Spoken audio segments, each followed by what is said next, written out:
When people talk about a World Cup, they usually talk about stars, tactics, and pressure. They talk about who has the best striker, who controls midfield, who has the deepest bench, and which manager can survive the biggest moments. But World Cup 2026 has another story running underneath all of that. It is the first 48-team Men's World Cup. It is spread across Canada, Mexico, and the United States. It uses 16 host cities, 104 matches, and a new round of 32. FIFA's own schedule reveal described the puzzle as 72 group stage matches, 16 venues, 4 time zones in 3 host countries, followed by a 32-game knockout stage. That means the tournament is not just a football competition. It is a logistics competition. The hidden question is simple: who arrives at the decisive matches with legs left? This is the Vichon Long view of World Cup 2026, the hidden systems that could decide everything. Start with the scale. In 2022, a World Cup had 32 teams and 64 matches. In 2026, it has 48 teams and 104 matches. That is not a small expansion. It changes how many teams have hope, how many fans travel, how many matches need to be scheduled, and how many different environments teams have to understand. FIFA says the tournament runs from June 11th to July 19th, 2026. The opening match is in Mexico City. The final is in New York, New Jersey. Between those 2 points, the tournament moves through Canada, Mexico, and the United States. That matters because a normal fan sees the map as a list of host cities. A team sees it as a chain of decisions: where do we sleep, where do we train, how far do we travel, when do we recover, and how do we keep the squad fresh when the tournament gets tight. The biggest new clue is the team base camp map. On May 25, 2026, FIFA announced that all 48 team base camp training sites had been finalized. These are not just training pitches. FIFA called them home away from home. They are where players, coaches and staff spend a major part of the group stage.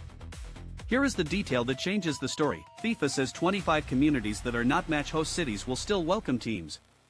That means the World Cup will be felt far beyond the stadium map. It also means a team's base camp choice becomes part of the competitive plan. According to FIFA's media release, 39 teams will be based in the United States, 7 in Mexico, and 2 in Canada. Mexico's base is in Mexico City. The United States is based in Irvine. Canada is based in Vancouver. England is in Kansas City.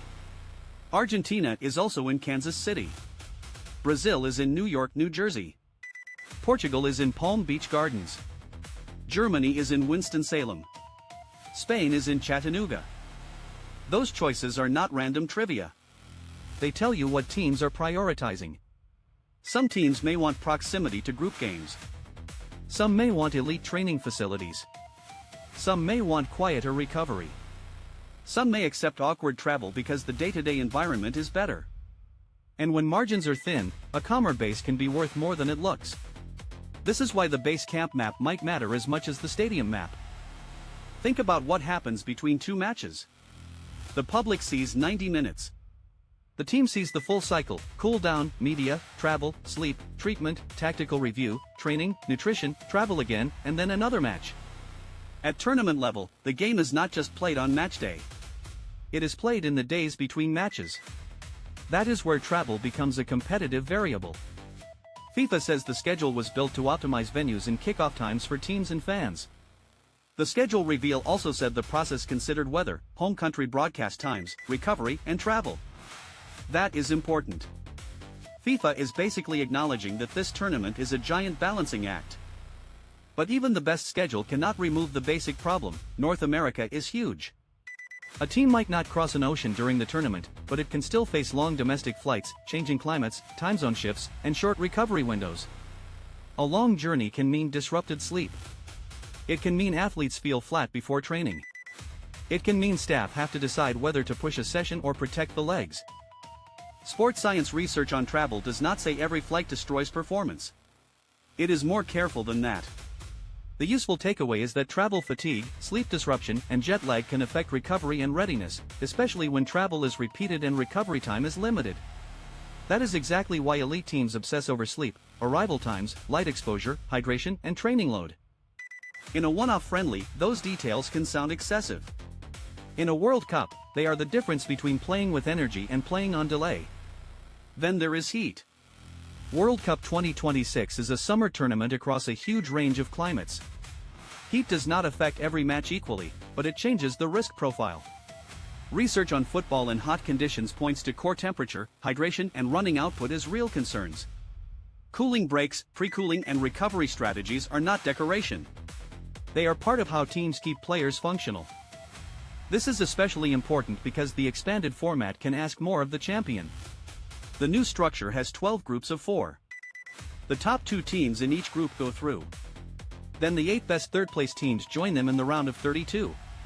That means a team can survive the group stage from third place, and it means the eventual champion may have to play 8 matches rather than 7.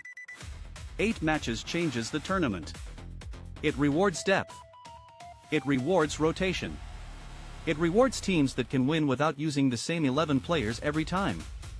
It rewards staff who understand when a player is tired before the public can see it. It also creates a strange fan experience. The group stage no longer just asks, who finished first and second. It asks, which third-place teams are still alive. One late goal in one group can change the ranking of third-place teams in another group. A team can be almost out, then back in, then out again, without touching the ball. That is going to create arguments. But it also creates retention. More fan bases stay alive. More matches matter. More people watch the final minutes of games involving teams they barely follow, because the bracket can shift. That is the entertainment logic of the expansion. The football logic is Messier. A favorite might manage a group carefully. A smaller team might target 4 points.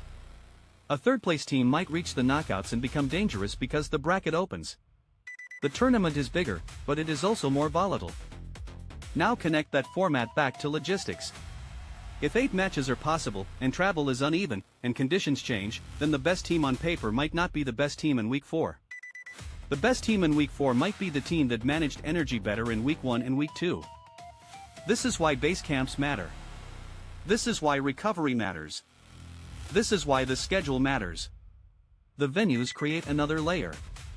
Mexico City hosts the opener. New York, New Jersey hosts the final. Dallas and Atlanta carry huge late-stage matches.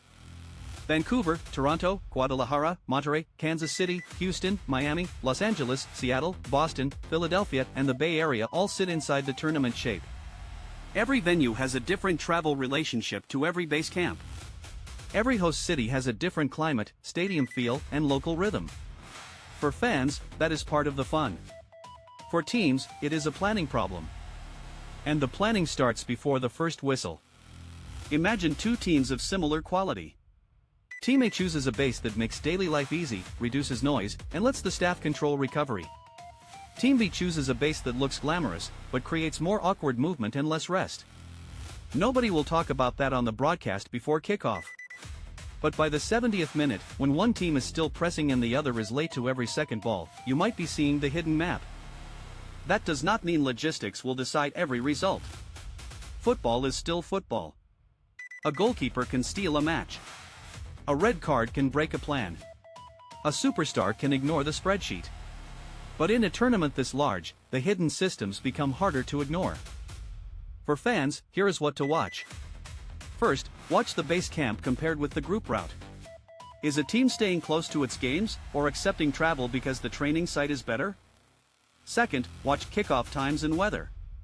A midday match in heat is a different kind of test from an evening match in milder conditions. Third, watch rotation. If a coach is brave enough to rest key players early, it might be because the staff are thinking about match 7 or match 8, not just match 2. Fourth, watch third-place math.